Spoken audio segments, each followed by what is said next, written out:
Энді Угір. Марсіянін. Раман.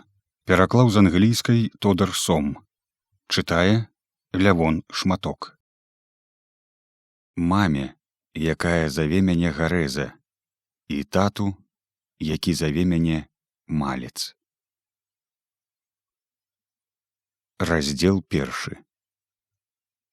Бартавы журнал. Сол 6. Здаецца, я ў срацы. Сумневаў няма. У глыбокай срацы. Я думаў, наступныя 2 месяцы стануць найлепшымі ў маім жыцці. Але мінула 6 дзён, і ўсё ператварылася ў суцэльны кашмар. Не ведаю, для каго я ўсё гэта пішу. Мабыць, аднойчы хто-небудзь прачытае гэты журнал. Хай і праз 100 гадоў. Для пратакола. Сёння 6 сол. І я жывы. Напэўна ж, каманда падумала, што я памёр, і я іх не вінавачу.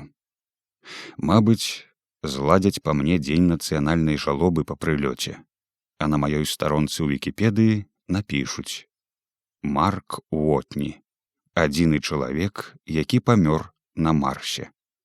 І думаю, гэта будзе дарэчы, бо я так ці інакш памру тут.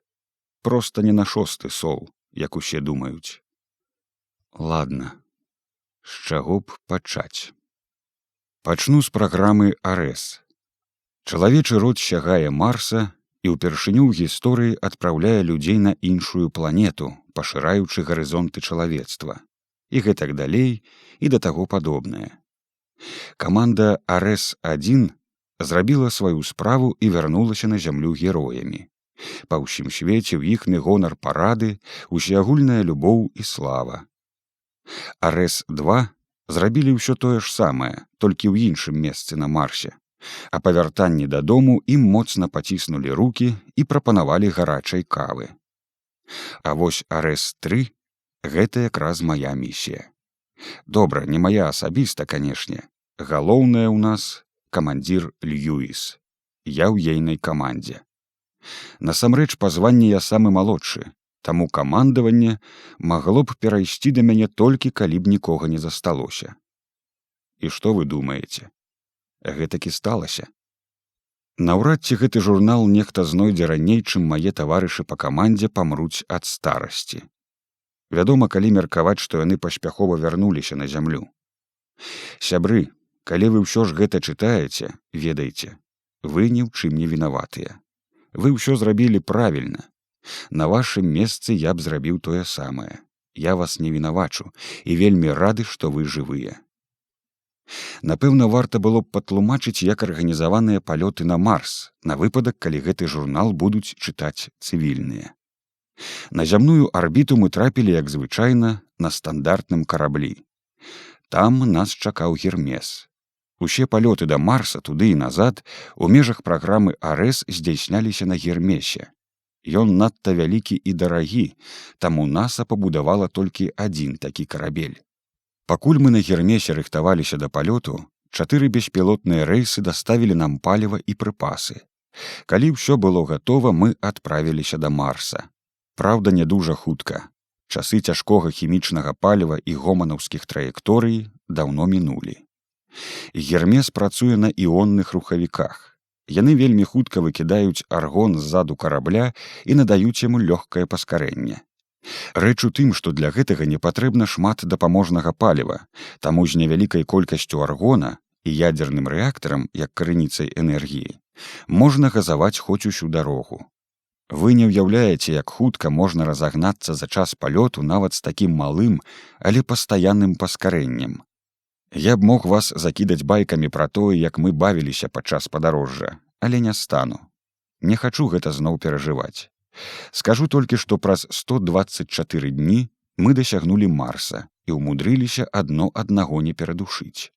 Там мы пераселі на МСА, марсіянскі спускальны апарат, у якім апусціліся на паверхню. Насамрэч, МСА — гэта такая вялізная бляшанка з лёгкімі манеўровымі цягавікамі і парашутамі. Адзіная ягоная задача — даставіць 6 чалавек з арбіты на паверхню Марса жывымі, здаровымі. І ўрэшце самы галоўны хітрык у справе даследавання Марса. Усё нашае барахло ўжо чакала нас унізе. Ажно 14 зондаў закінулі на паверхню планеты ўсё неабходнае нам для працы. Іх пастараліся прызямліць як мага кучней у адным раёне, і, варта сказаць, выйшла някепска. Прыпасы куды крапчэйшыя за людзей, з імі можна не цырымоніцца і проста кідаць на зямлю. Праўда, яны потым доўга падскокваюць. Лагічна, што нас не выправілі на Марс, пакуль не пацвердзілася, што ўсе прыпасы паспяхова даставілі на паверхню планеты і ніводны кантэйнер не быў пашкоджаны. Агулам, разам з дастаўкай прыпасаў, адна марсіянская місія займае каля 3 гадоў. Уласна, пакуль каманда Арес-2 вярталася на зямлю, прыпасы для Арес-3 ужо ляцелі да Марса. Найважнейшы груз у папярэдняй дастаўцы, вядома ж, МУА, марсіянскі ўзлётны апарат. На ім мы мусілі вярнуцца на Гермес пасля завяршэння работ на паверхні. МУА здзейсніў мяккую пасадку, адрозна ад астатніх грузаў, якія пасля пасадкі скакалі як мячыкі. Зразумела, ён увесь час быў на сувязі з Х'юстанам, і калі б у ім заўважылі нейкія непаладкі, нам бы не дазволілі прызямляцца. Мы б абляцелі Марс і вярнуліся дадому. МУА суперкрутая штука. Аказваецца, на Марсе, дзякуючы шэрагу вывераных хімічных рэакцый з атмасферай, з 1 кілаграма вадароду можна вырабіць 13 кілаграмаў паліва. Працэс не хуткі, але ўсё ж. За 24 месяцы можна цалкам напоўніць бак. Менавіта таму яго і паслалі наперад задоўга да нас. Так што можаце сабе ўявіць, як я засмуціўся, калі ўбачыў, што МУА зляцеў. Абсалютна ідыёцкі збег акалічнасцяў прывёў да таго, што я ледзь не загінуў. І яшчэ больш ідыёцкі, да таго, што выжыў. Усё абсталяванне распрацавана, каб вытрымліваць пясчаныя буры парывамі да 150 км за гадзіну. Таму не дзіва, што Х'юстан занерваваўся, калі нас закалашмаціла пад 175 км за гадзіну. На выпадак разгерметызацыі мы надзелі скафандры і паселі ў цэнтры хаба. Але хаб якраз такі вытрымаў. МУА — гэта ж касмічны карабель, у ім шмат чуллівых дэталяў. Ён можа вытрымаць непрацяглы шторм, але некалі яго шкуматае без перастанку. Ураган не сціхаў 1,5 гадзіны, і НАСА далі нам загад эвакуявацца. Ніхто не хацеў спыняць шматтыднёвую місію ўсяго праз 6 дзён, але МУА мог не вытрымаць такіх нагрузак, і мы б усе захраслі там назаўжды. Трэба было неяк дабрацца ад хаба да карабля. Мы дужа рызыкавалі, але што заставалася?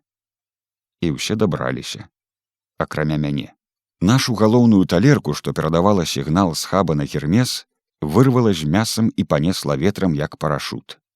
Па дарозе яна зачапіла яшчэ і камбінаваную прыёмную антэну. Адзін з доўгіх антэнных прутоў адляцеў і ўрэзаўся проста ў мяне. Працяў скафандр быццам куля масла і ўваткнуўся мне ў бок. Такога болю я яшчэ ніколі не адчуваў. Слаба памятаю, як з мяне пачало выходзіць паветра. Дакладней, яго пачало выцягваць. У вушах ад болю страляла, а ціск унутры скафандра імкліва падаў. Апошняе, што запомніў, гэта як Йоханссон безнадзейна цягне да мяне рукі. Да прытомнасці мяне вярнуў кіслародны сігнал трывогі скафандра. Агіднае манатоннае піканне ўрэшце абудзіла мяне ад моцнага і глыбокага жадання падохнуць тут і цяпер. Бура суцішылася. Я ляжаў тварам уніз, амаль з галавой замецены пяском. Трохі ачуўшыся, я здзівіўся, што ўсё яшчэ не памёр. Антэна прабіла скафандр, урэзалася мне ў бок і засела ў тазавай косці. Так што ў скафандры была ўсяго адна дзірка. Плюс адна ўва мне, вядома ж. Вецер адкінуў мяне да краю стромкага схілу, і я даволі далёка па ім скаціўся. Пашанцавала, што спыніўся тварам уніз і целам прыціснуў антэну пад вельмі тупым вуглом, і яна шчыльней прылегла да дзіркі, і паветра са скафандра выходзіла ўжо не так хутка. Пры гэтым на дзірку нацякло шмат крыві з раны. Праз моцны паток паветра і нізкі ціск каля прабоіны вільгаць тут жа выпарвалася, і ад крыві заставаўся толькі ліпкі асадак. Крыві назбірвалася ўсё больш, і ўся яна ператваралася ў ліпкую масу.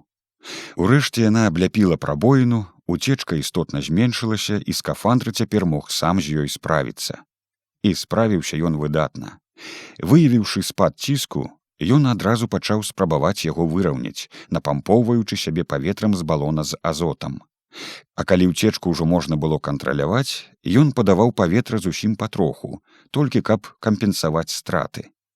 Праз нейкі час у скафандры выдыхнуліся паглынальнікі СО2, вуглякіслага газу.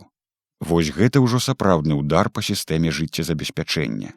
Не так важна, колькі ў цябе з сабой кіслароду, як тое, наколькі эфектыўна выводзіцца СО2. У хабе ёсць генератар кіслароду, вялізны прыбор, які расшчапляе СО2 і выдае кісларод. Скафандры ж дзеля кампактнасці маюць аднаразовыя фільтры, якія працуюць як простыя хімічныя паглынальнікі.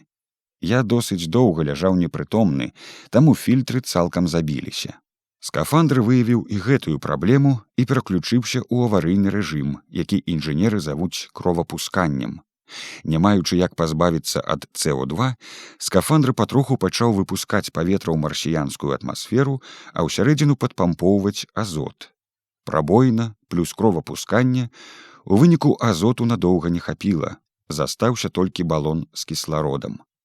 Таму скафандр зрабіў адзінае, што магло падтрымаць мне жыццё. Пачаў падпампоўваць усярэдзіну чысты кісларод. Цяпер я рызыкаваў памерці ад атручэння кіслародам, бо пры занадта вялікай яго канцэнтрацыі згараюць нервовая сістэма, лёгкія і вочы. І якая іронія!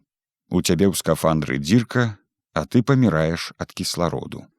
На кожным з гэтых этапаў скафандр пікаў, падаваў сігналы і папярэджанні. Але мяне абудзіў толькі сігнал аб павышаным узроўні кіслароду. Вы не ўяўляеце, які аб'ём трэніровак трэба прайсці на зямлі за час падрыхтоўкі перад палётам. Я тыднямі муштраваў аварыйны рэжым у скафандры і ведаў, што трэба рабіць.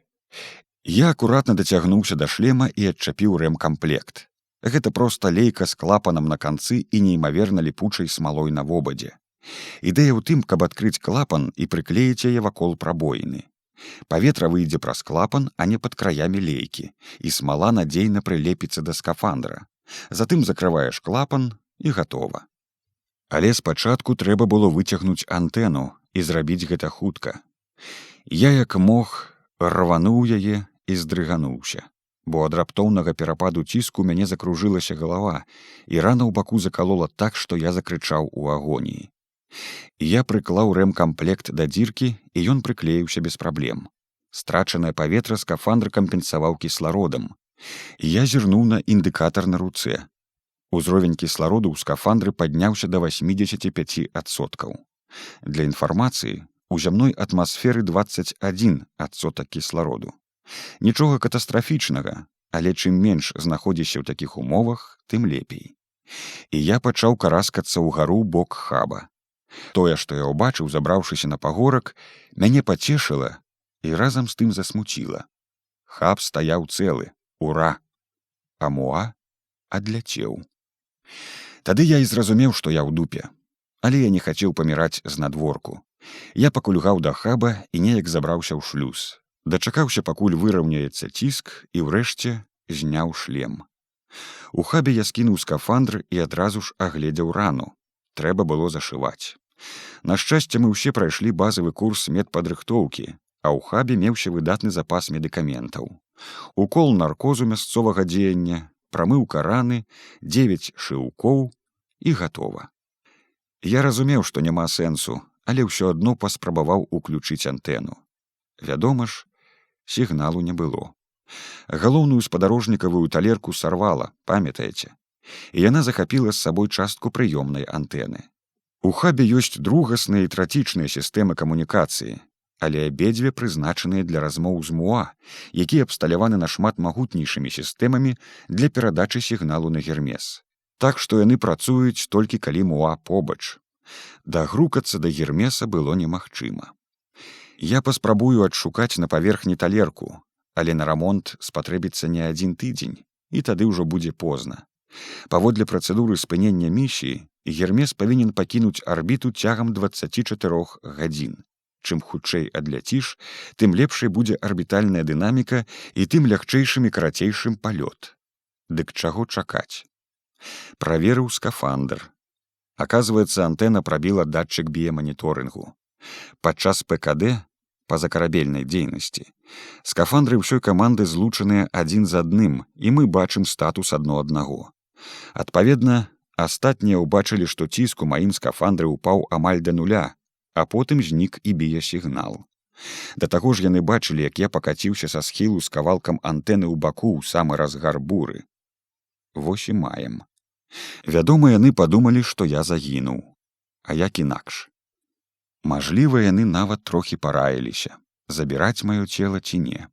Але ў інструкцыі ўсё чорным па белым.